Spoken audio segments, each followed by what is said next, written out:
Olá, meus irmãos, tudo bem com vocês? Hoje nós vamos trabalhar aqui a lição de número 10. Nós vamos falar sobre uma escola chamada deserto. E vamos aprender nessa lição as implicações que isso trouxe para o povo de Israel e também o que isso aponta para a nossa vida cristã. Que relação tem as lições que Israel teve no deserto com a nossa vida cristã hoje aqui no século 21? Vamos para mais essa lição.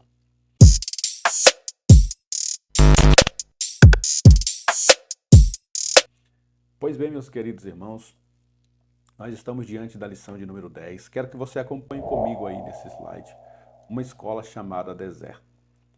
E aí eu coloquei destacada a palavra escola, e aí eu trabalhei aí que uma escola, geralmente, ela trabalha pelo menos duas vertentes, né? A vertente teórica, que é o conteúdo e aquilo que a pessoa vai aprender ali de conteúdo. E também tem a prática.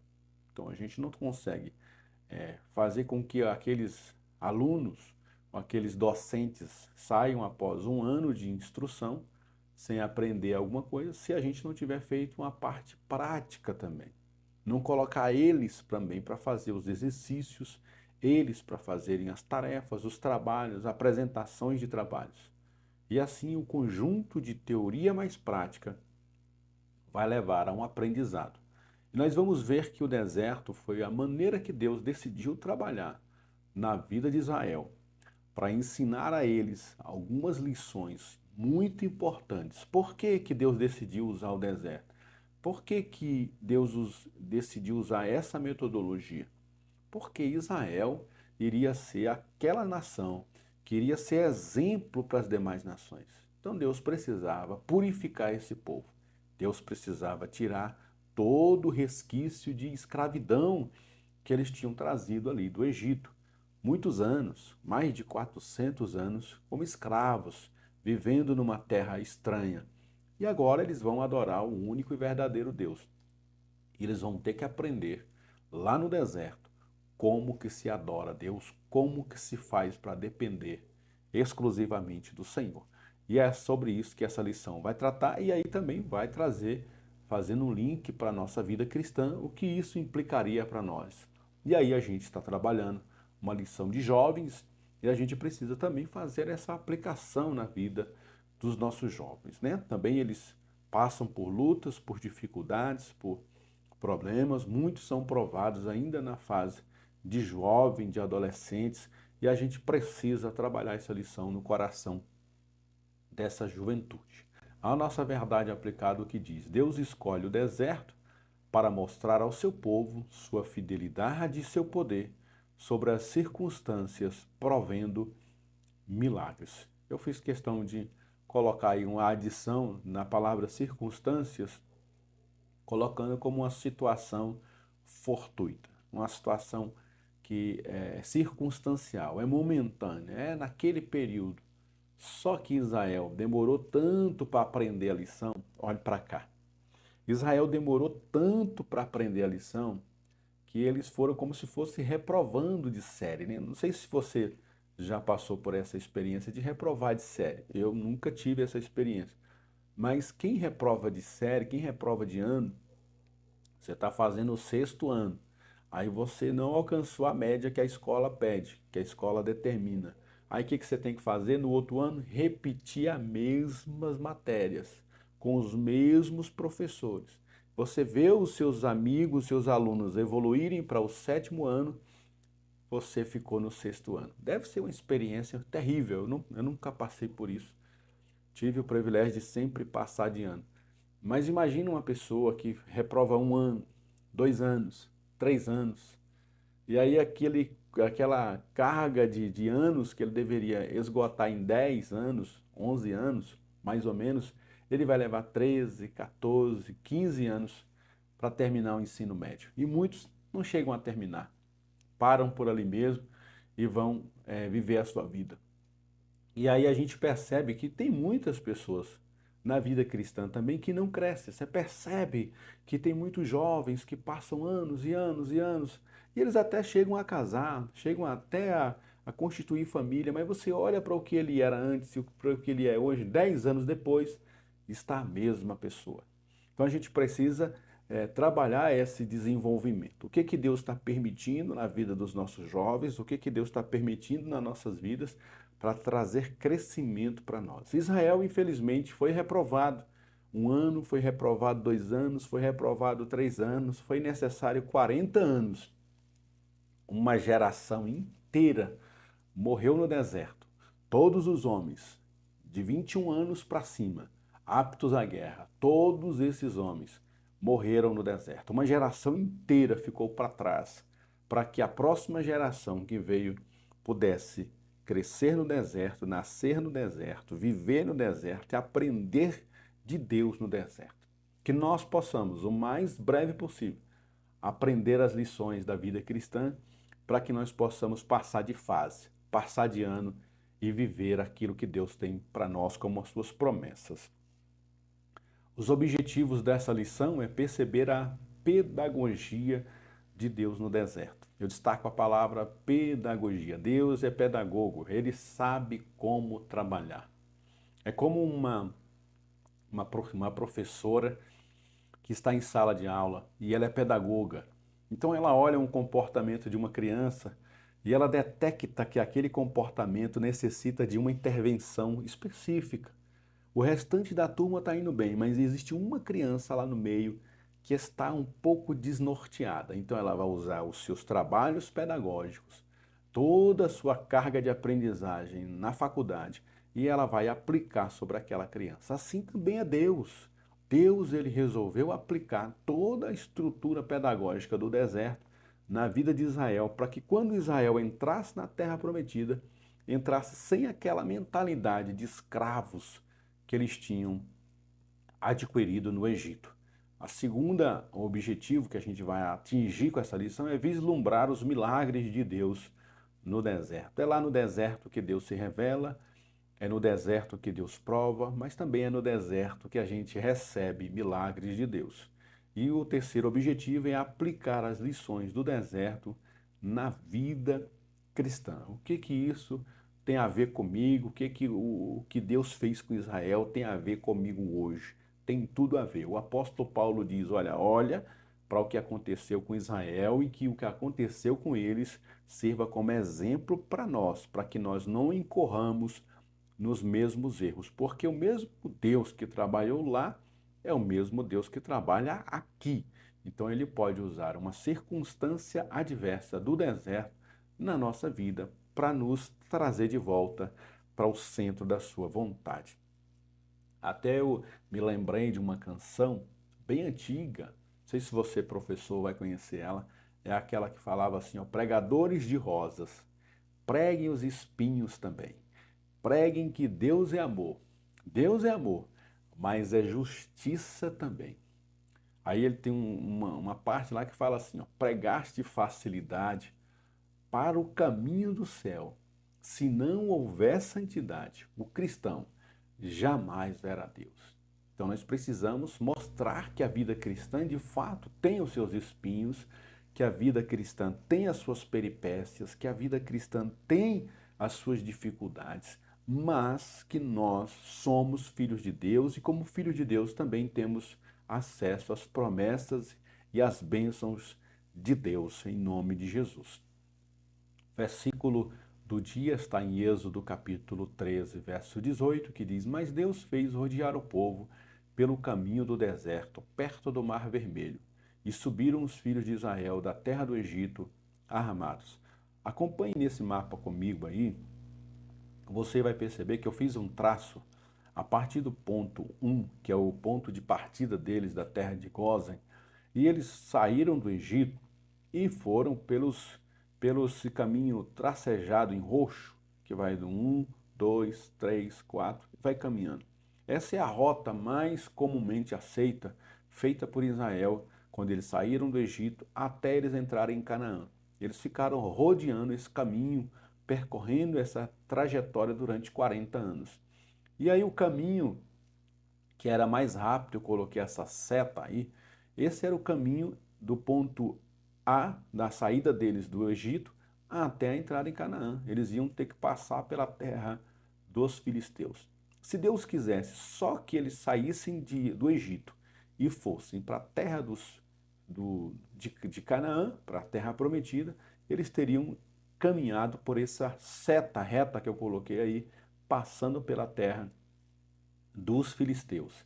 Deus tinha levado eles direto para a terra prometida. Mas Deus é pedagogo, então Deus vai dizer: não, vocês não vão pelo caminho mais fácil, eu vou levar vocês por um caminho para provar o coração de vocês. Glórias, pois, ao nome do Senhor. Então, muitas das vezes a gente até se pergunta, né? Olha só, a gente se pergunta por que que as coisas não acontecem dessa forma.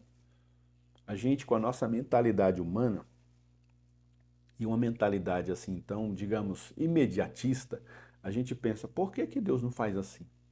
Por que que simplesmente não acontece desse jeito?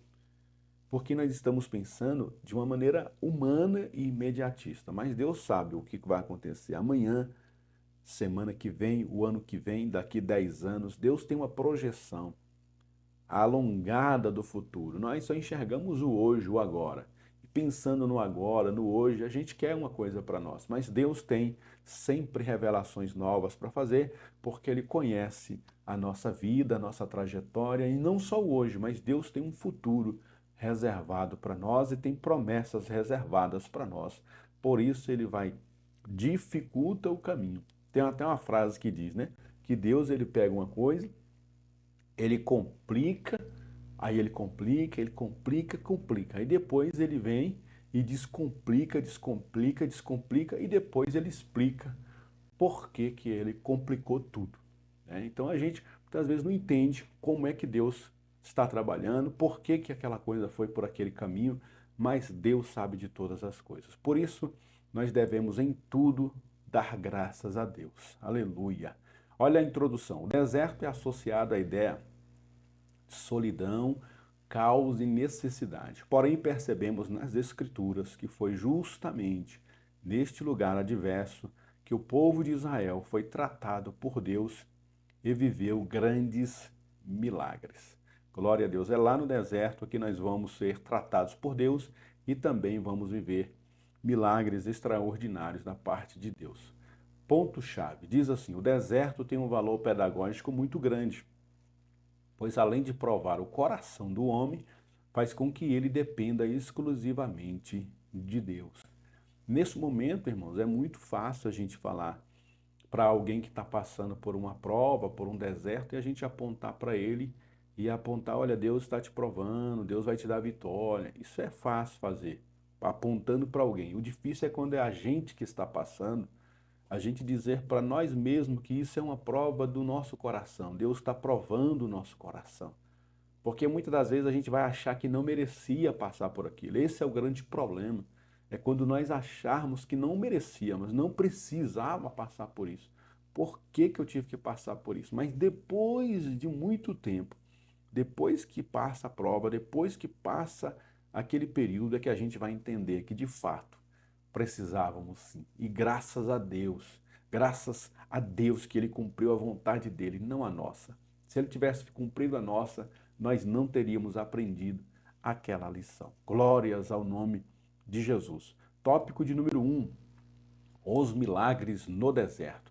Talvez o deserto seja o lugar menos provável para vivermos milagres, mas é justamente neste lugar que Deus escolhe para realizar os maiores milagres para a nação de Israel, mostrando que seu poder vai além das circunstâncias. 1.1, a proteção de Deus. O povo de Israel, em sua jornada no deserto, contou com a direção e proteção divina, pois sempre esteve diante do povo a coluna de nuvem de dia e a coluna de fogo de noite. Eu fiz questão de destacar aí essas duas expressões, né? A coluna de nuvem de dia e a coluna de fogo de noite, que era o que guiava eles, acompanhava eles, cuidava deles, era esse símbolo dessa nuvem de dia e o fogo à noite sobre o acampamento de Israel. Imagine o calor do deserto, bem como a sensação térmica em plena luz do dia, assim como a noite fria e os animais peçonhentos. Deus, através da nuvem e da coluna de fogo, cuidava do seu povo, dando-lhes sombra de dia e aquecendo-os à noite.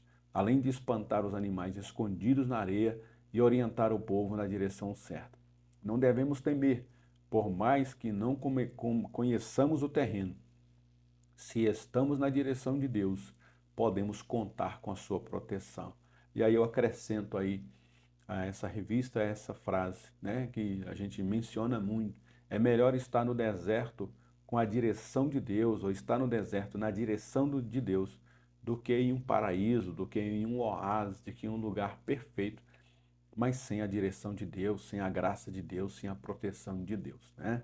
Que nós possamos passar esse deserto, passar esse período e aprendermos com o Senhor, né? Ele está cuidando de nós. O texto aqui diz que essa nuvem durante o dia e a coluna de fogo durante a noite, eles tinham esse papel de proteção, de direção em relação ao povo de Israel, porque o deserto apresentava as suas dificuldades, o deserto apresenta os seus perigos, o deserto apresenta um clima extremamente quente de dia e à noite extremamente congelante, extremamente opostos, né? Durante um dia inteiro de calor, até 40 graus ou mais, chegava até 50 graus no deserto lá, e à noite chega a 0 graus ou a menos, a porcentagem negativa da temperatura era atingida naquele deserto. Então Deus estava cuidando deles, mostrando para eles que mesmo no deserto, em um local extremamente inóspito e perigoso, Deus preservou a vida daquele povo. Glórias ao nome do Senhor. 1.2, a provisão divina. No deserto nos deparamos com a fome e a sede, lugar de sequidão e ausência de alimento. Mas a nação de Israel experimentou o milagre da provisão, pois o Deus Criador supriu as suas necessidades básicas. Moisés, por uma ordem divina, tocou na rocha. Então a água saiu para saciar a sede de uma multidão. Deus manda codornizes para saciar a vontade de comerem carne. E diariamente o Senhor fazia chover pão dos céus para alimentá-los. O salmista declara que Deus pode preparar uma mesa em pleno deserto. E eu fiz mais uma acréscimo a essa lição, colocando aí 1 Timóteo capítulo 6, verso 8, que diz: portanto, se temos alimento e roupa, estejamos contentes. E aí exatamente é isso que Deus estava provendo para eles, o necessário, só o necessário. Eles eram providos diariamente, né? Com o maná que caía do céu, com a água que saía da rocha, a água que era amarga e Deus ia lá e usava o seu servo para transformar em água potável. São esses milagres diários que eles estavam vivendo.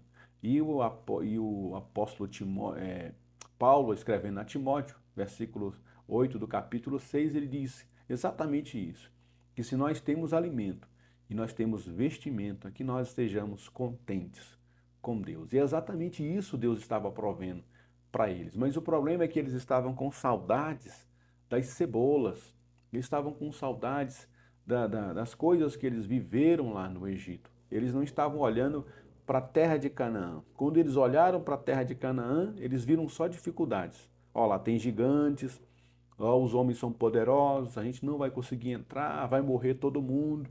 E quando eles olhavam para trás, eles não enxergaram que eles eram escravos, que eles estavam numa terra que não era deles.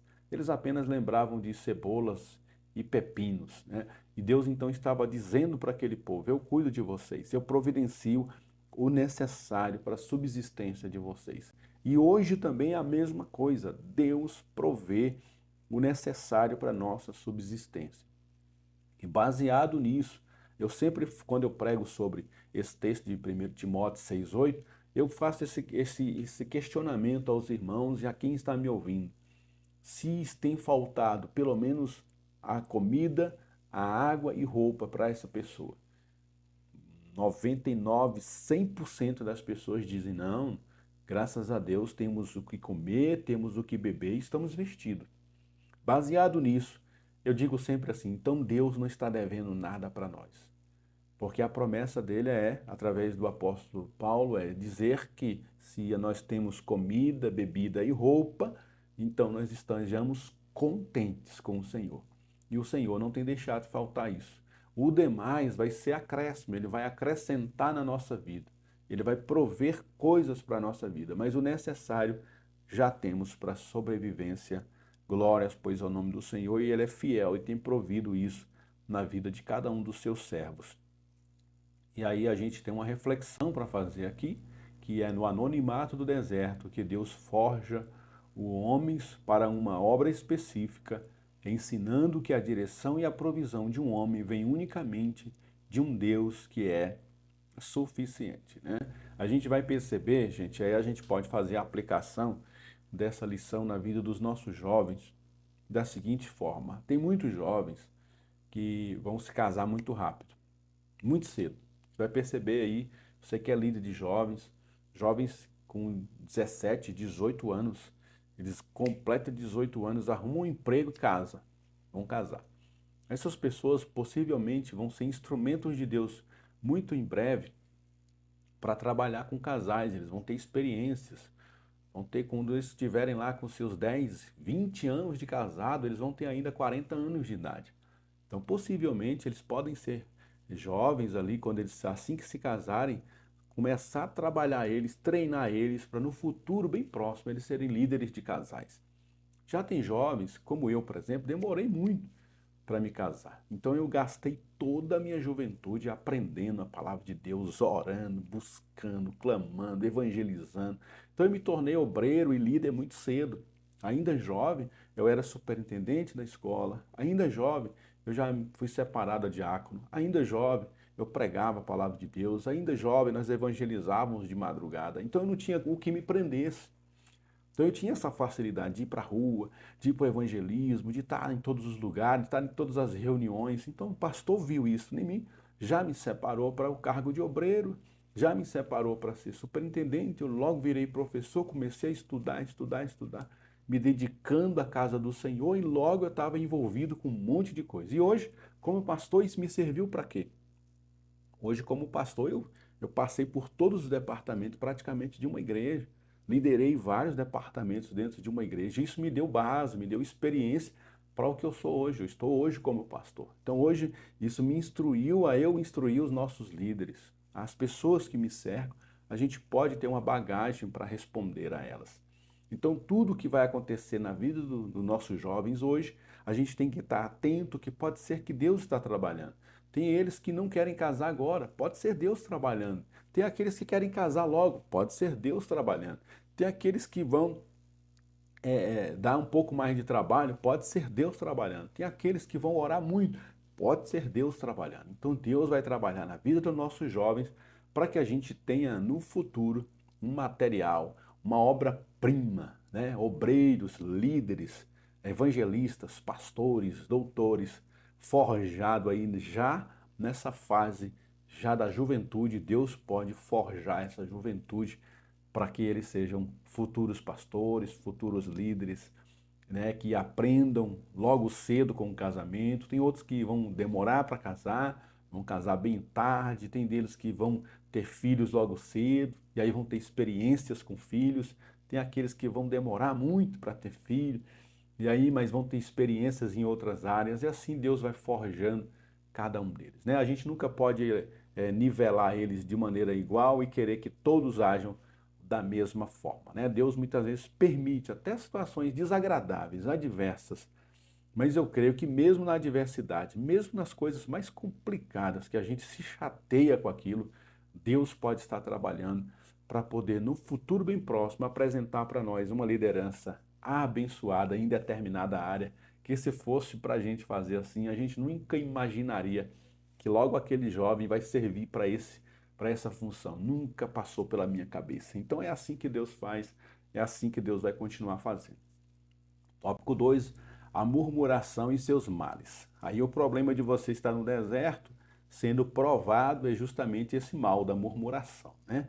A escolha de Deus em guiar o povo pelo caminho do deserto foi uma escolha pedagógica. A gente já viu isso ali no tópico anterior. Pois Deus queria educar o povo, ensinando-o a viver pela fé, como foi a vida dos patriarcas. Infelizmente, a murmuração trouxe vários prejuízos ao povo de Israel. Infelizmente, a gente também sabe que a murmuração vai prejudicar muitos de nós, porque a gente não consegue muitas vezes ficar calado, chorar na presença de Deus e seguir avante com aquilo dali. Então, quanto mais a gente murmura, mais a gente dá um passo para trás. Quanto mais a gente reclama, mais um passinho para trás a gente está dando, né? Então, é uma coisa que era para a gente evoluir em um ano, com a murmuração a gente retrocede 10 anos para trás. E aí vamos ter que voltar tudo de novo, caminhar tudo de novo, né? 2.1 definindo o termo murmuração. A expressão murmurar do hebraico yun traz a ideia de resmungar, queixar-se. Esta palavra nos mostra que a murmuração pode ser definida como falar mal de alguém ou censurar. Aí nesse caso aqui está falando mal de quem, né? Está reclamando de quem? Do próprio Deus, porque se é Deus que está permitindo isso, então a gente vai murmurar contra ele. No contexto bíblico, a murmuração do povo tem a ver com a incredulidade de Israel, bem como a sua desesperança na providência divina. Todas as vezes em que o povo sentia necessidade de algo, em lugar de pedir, eles murmuravam contra Deus. A murmuração é um mal que corrói o desenvolvimento espiritual do povo. É interessante aqui o que o autor dessa lição colocou ao final aqui desse tópico, que em vez deles simplesmente reunirem com Moisés, falar: Moisés, está faltando água, vamos orar a Deus, vamos pedir ao Deus que nos tirou do Egito, vamos orar que está faltando carne, que a gente queria tanto comer um pouquinho de carne, Moisés, vamos orar. Era só eles ter feito isso, mas em vez deles fazer isso, eles começavam a murmurar. Aí sempre se levantava no meio aqueles que incitam, né, a murmuração. Como é que pode? Como é que é isso? Sempre tem aqueles que se levantam no meio para inflamar a turma, né? E aqueles que são mais fracos caem na pilha e aí começam a murmurar contra Deus. É impressionante, irmãos, a história de Israel no deserto. Eles acabaram de passar pelo Mar Vermelho. Eles acabaram de transpor o Mar Vermelho, ver Faraó ser destruído com o seu exército, ver o povo passando. Passaram um período ali cantando a Deus, Miriam tocando o seu tamborim, o seu pandeiro, aquela coisa fazendo festa, glória a Deus, aleluia. Passou pouquíssimo tempo depois, eles murmuraram contra Moisés por falta de água no deserto. Será que eles não perceberam que um Deus que fez acontecer 10 pragas, que praticamente destruiu o Egito? Os historiadores dizem que o Egito era um antes das pragas e o Egito depois das pragas foi um outro Egito. Praticamente o Egito foi dizimado naquela época, teve que se reconstruir praticamente do zero por causa das pragas que Deus enviou sobre aquela nação. Eles viram essas 10 pragas. Eles viram Faraó sendo destruído, o exército de Faraó sendo destronado. Eles viram o Mar Vermelho se abrindo. Eles viram Deus fazer coisas grandes no deserto. E eles não conseguiram perceber que um Deus que faz tudo isso não pode prover água. Infelizmente, eles deixaram de fazer o beabá, o mais simples, né? Clamar a Deus e não murmurar a Deus. Pedir a Deus, porque Deus é Pai, Ele está atento às orações que a gente faz. Então, se a gente pedir a Deus, Ele vai nos atender. Agora, se a gente murmura contra Deus, é porque a gente não está acreditando em Deus. Por isso, nós vamos retrocedendo e vamos ter que voltar tudo de novo. Como uma criança, como um jovem, como um adulto, reprova de ano, vai ter que passar de novo por aquela série para ver se aprendeu de fato aquela lição. 2.2 Consequências da murmuração. A murmuração está atrelada ao descontentamento, insatisfação e lamentação.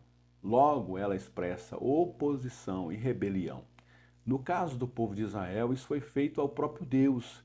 Miriam e Arão murmuraram contra as atitudes de seu irmão Moisés e Miriam ficou leprosa e foi afastada do arraial por 7 dias.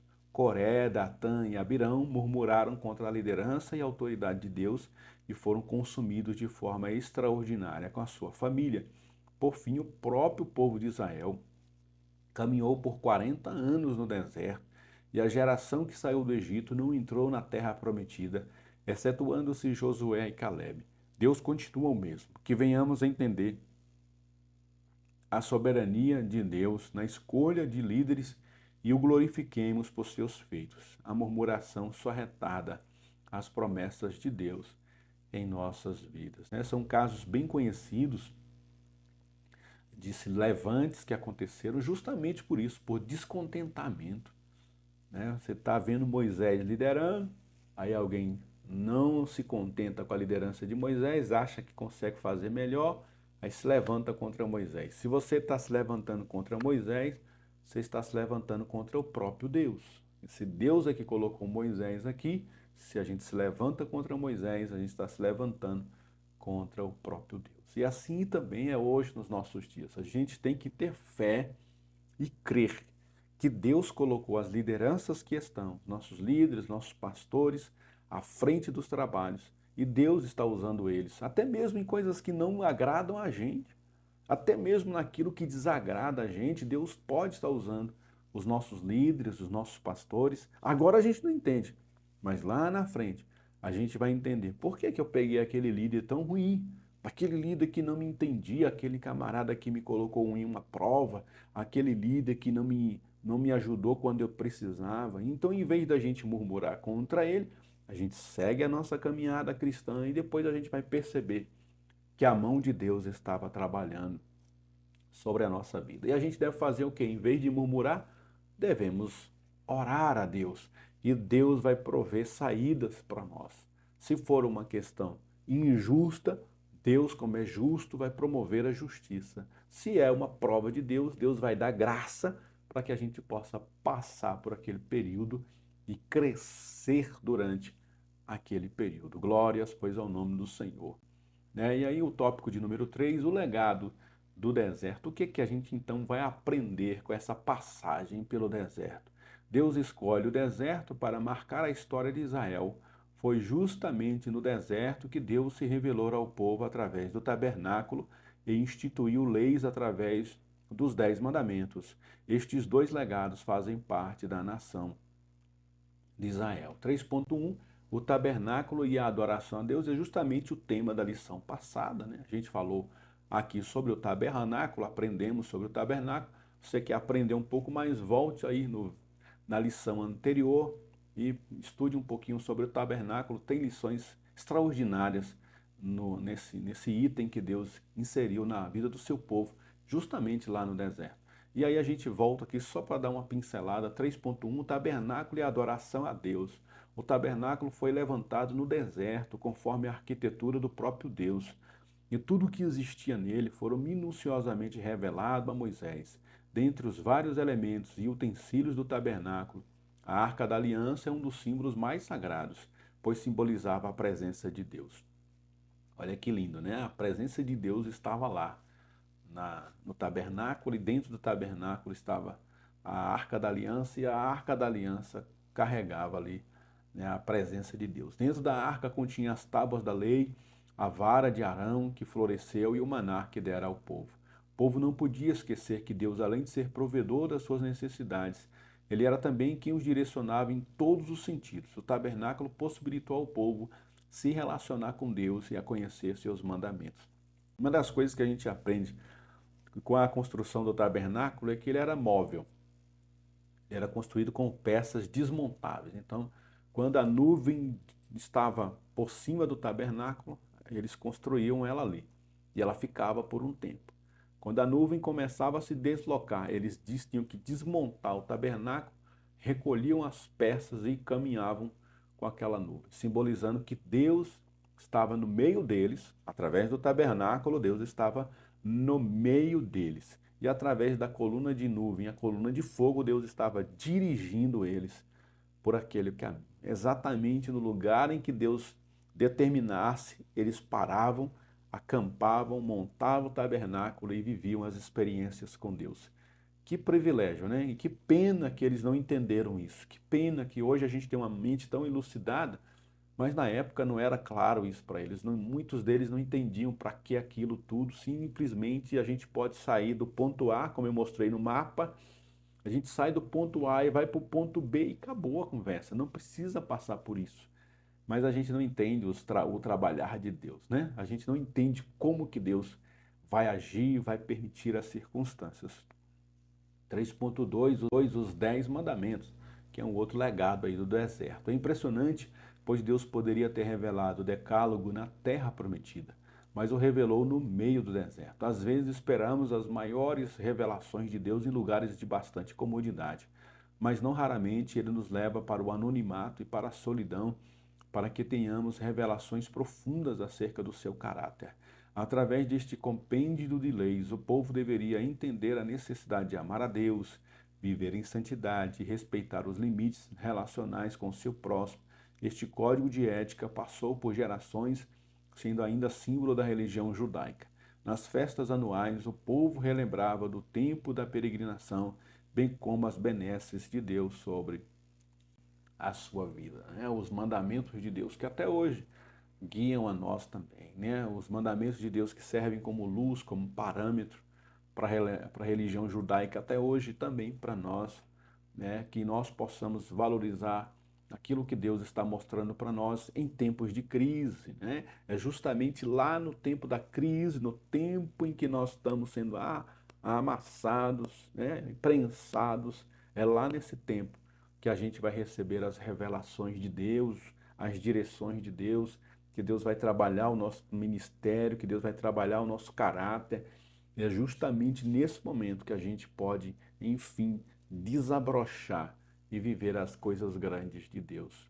Conclusão dessa lição: o deserto pode parecer um lugar de morte, mas quando Deus nos leva ao deserto, experimentamos milagres, mas providência e crescimento espiritual. Glórias, pois, ao nome do Senhor. Chegamos à conclusão, então, e ao fim dessa lição. E aí, para você que chegou aqui, meus parabéns. Eu quero deixar aqui esses slides. Se você quiser esses slides, me manda um oi lá para heraldeiras@gmail.com.